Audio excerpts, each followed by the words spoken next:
Hi, hello. Welcome to another episode of Isaiah's Newsstand. It's your host, Isaiah Edwards. The date is April the 21st, 2024. Hopefully, this episode finds you well in good spirits and high hopes. As for me, I'm doing pretty good. Last night was mad real. I had a really great ass time. I had fun. Probably talk about that a little bit so we can go ahead and get into that. I went out for some, weekend festivities, if you will, holiday festivities, if you will.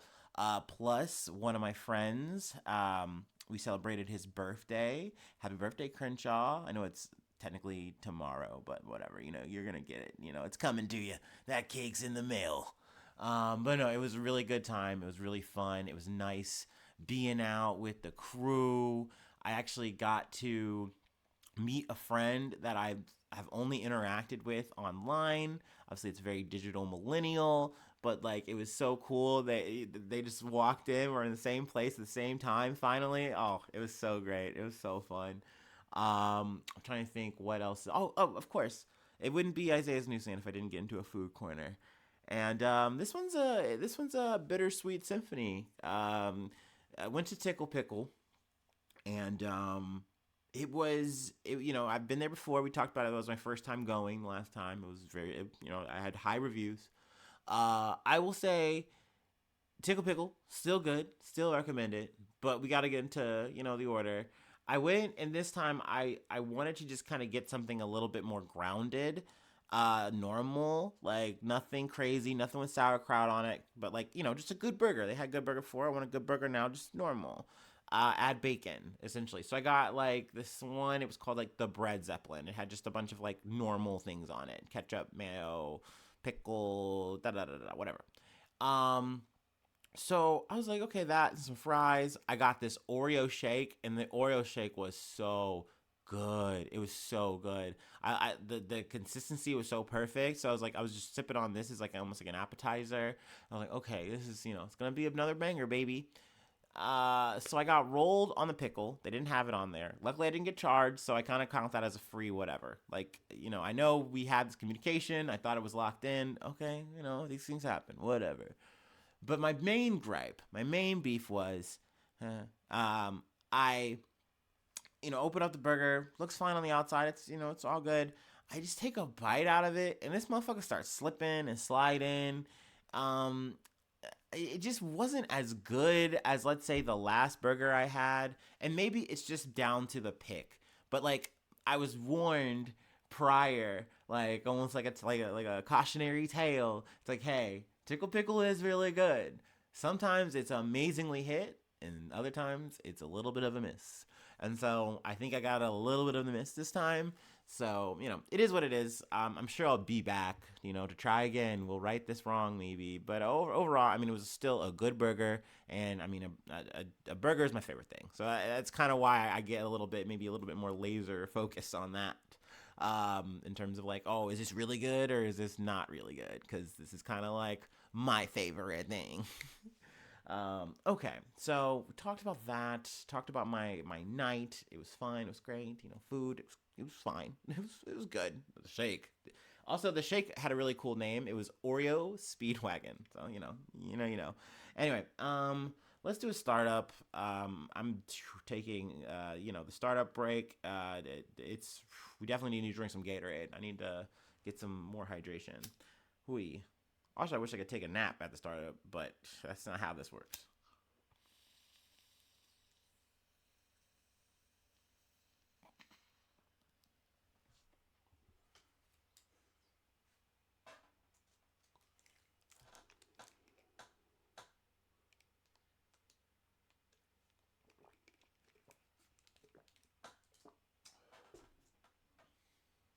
All right. Ooh. Our first story comes from the Associated Press. Israeli strikes on southern Gaza city of Rafah killed 22, mostly children, as U.S. advances aid package. Which I don't like how that is worded, but I imagine we're going to get into it. Excuse me. Israeli strikes on the southern Gaza city of Rafah overnight killed 22 people, including 18 children, health officials said Sunday, as the United States was on track to approve billions of dollars of additional military aid to Israel, its close ally. So, AKA the people who are, not getting bombed, like the people who are doing the bombing, they're getting aid. The people who are doing the bombing are getting the aid. People who are getting bombed aren't really getting it. That's a big problem. It's getting caught up by the people who are doing all the bombing. It's so complicated. We'd have to take you all the way back to October 7th to really make it make sense for you, at least according to a narrative from some of these outlets. But let's continue. I know I'm already twisting in the weeds already. Israel has carried out near daily air raids on Rafah, where more than half of Gaza's population of 2.3 million has sought refuge from the fighting elsewhere. It has also vowed to expand its ground offensive to the city on the border with Egypt, despite international calls for restraint, including from the U.S. So it's like, I mean, we've been talking about Iran and Israel. That's been a little bit of the back and forth over the past week or so. But I mean, meanwhile, this shit is still ongoing. Their occupation, their cleansing. It's just still an ongoing thing. They're still making this goddamn push, this dark ass campaign. Taking some bit of break here. We're gonna say we're opening some gates to trickle in more aid there, but still, this is the same, just unceasing thing. But let's talk about this aid package. Kind of gonna talk about it and then take a quick aside. But let's hit it. The House of Representatives approved a $26 billion aid package on Saturday.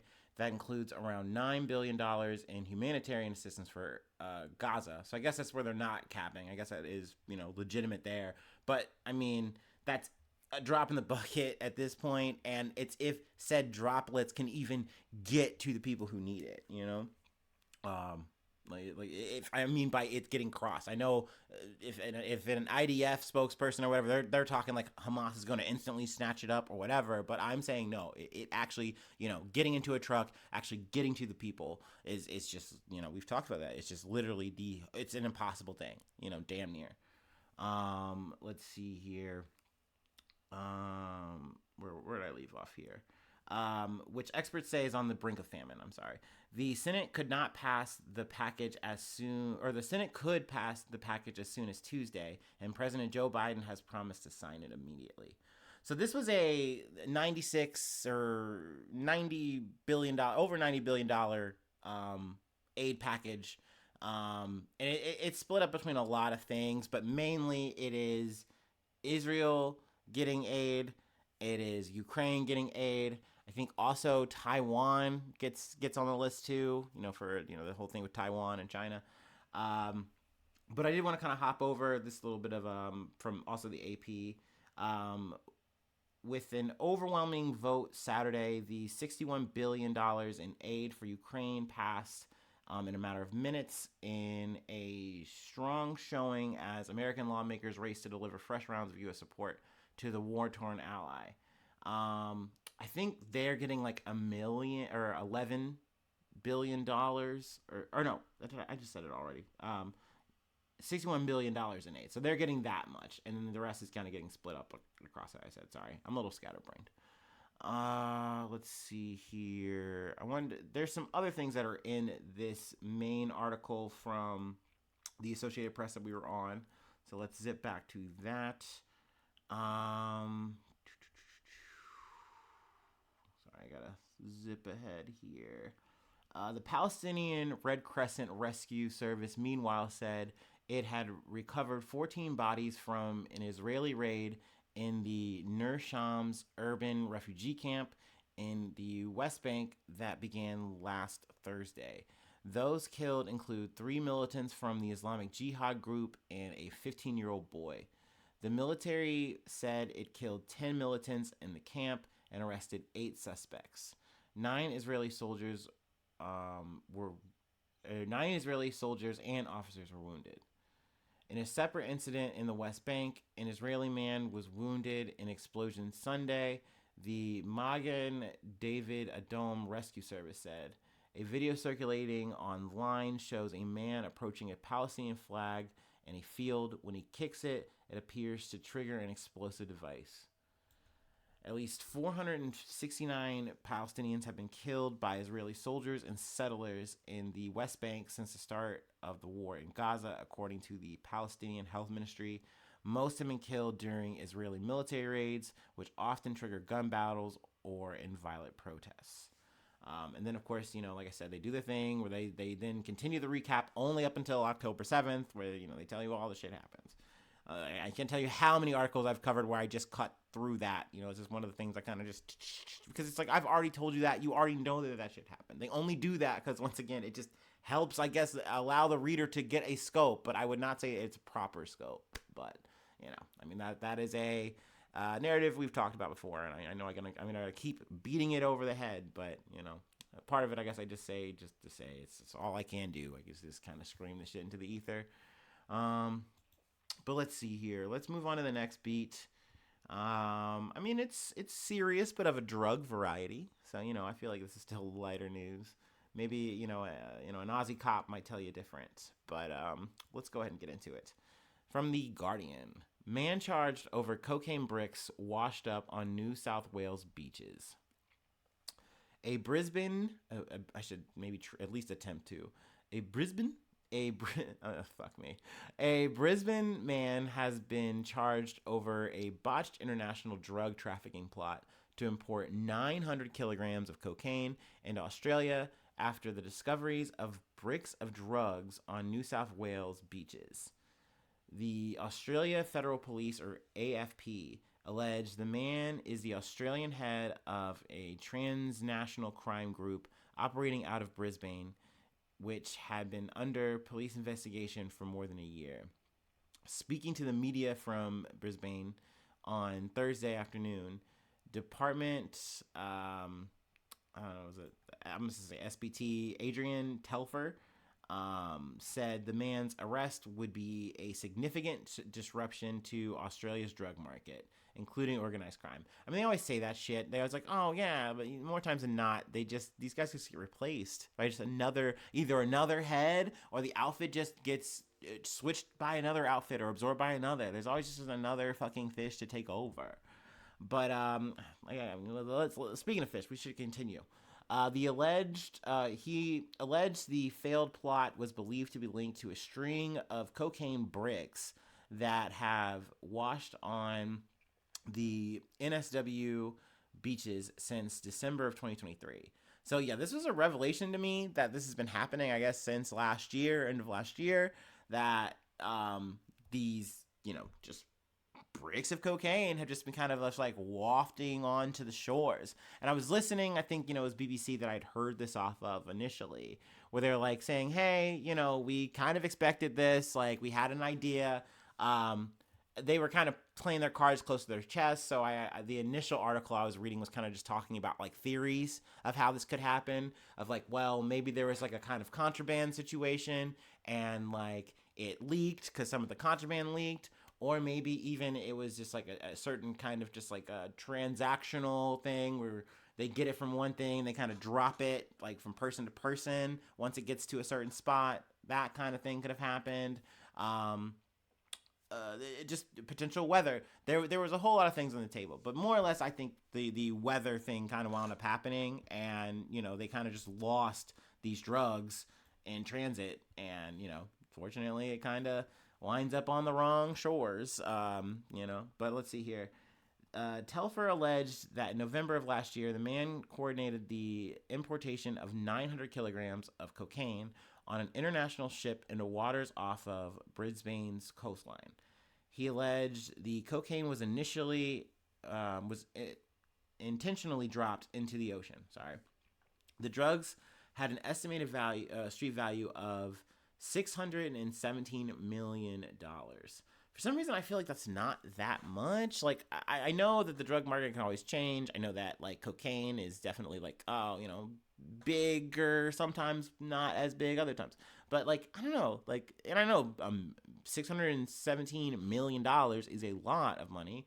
But it just seems like maybe you should be making more of that. But I guess that's also just like just the amount of drugs that maybe they have gotten out of this, like that 900 kilograms or whatever. I don't know. But anyway, I was just kind of in my head about that, just thinking like, is that like a lot? But whatever.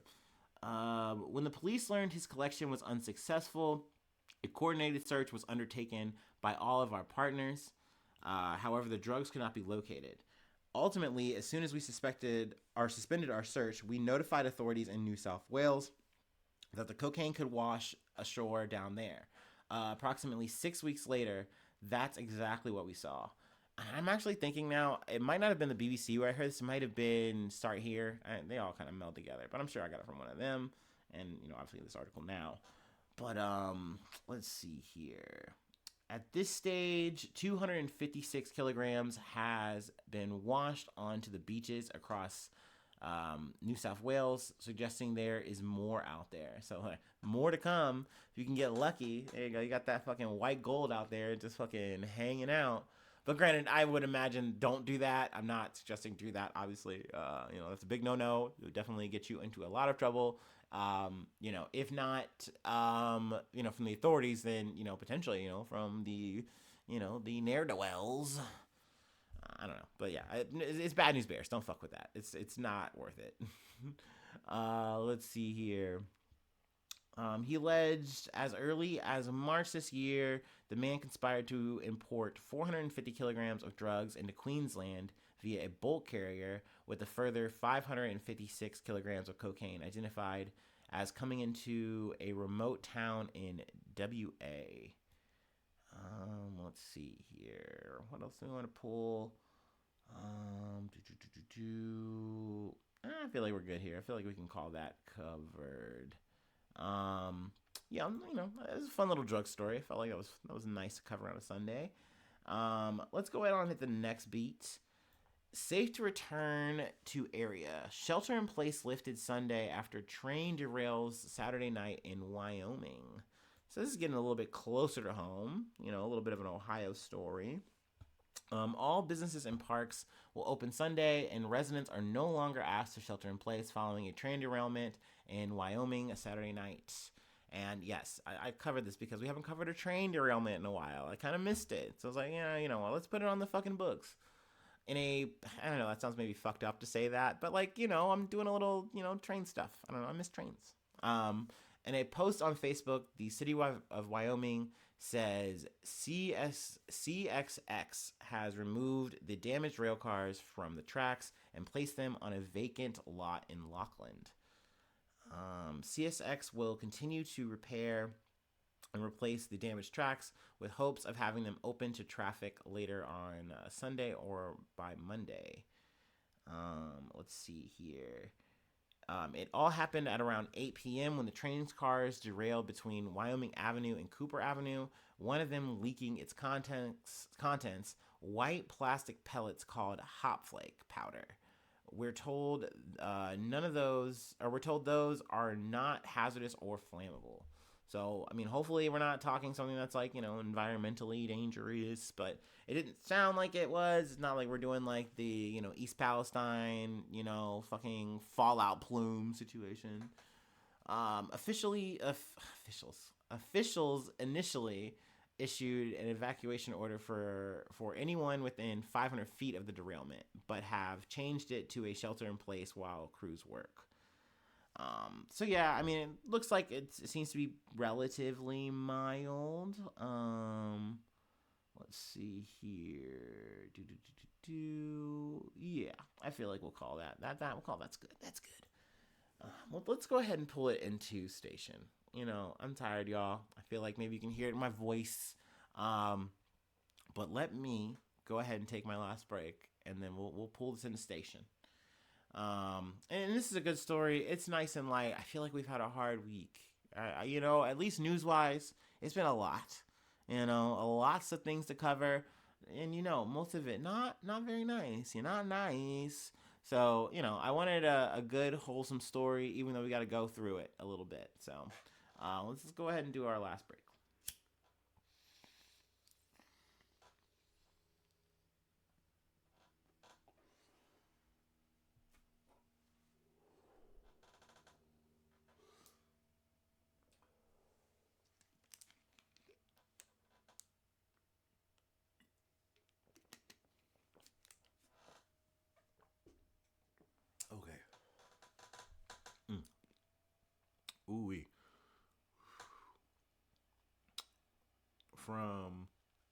WDSU, I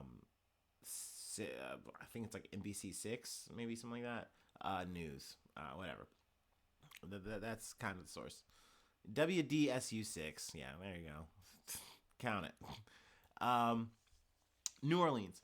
Bus driver Tina Wilson recalls moments leading up to her being in the hospital bed far from home. I went to pick up the team at the University of South Carolina. It's not even a team, it was a fraternity. Once they got food and whatever, they got back on the bus and we were all driving, said Wilson. In just minutes, tragedy struck. 56 students were on board when one of the tires blew out on Interstate 10 in southern Mississippi. When the tire blew, Wilson remembered what she learned during her training. Steer out of it. Do not touch the brakes.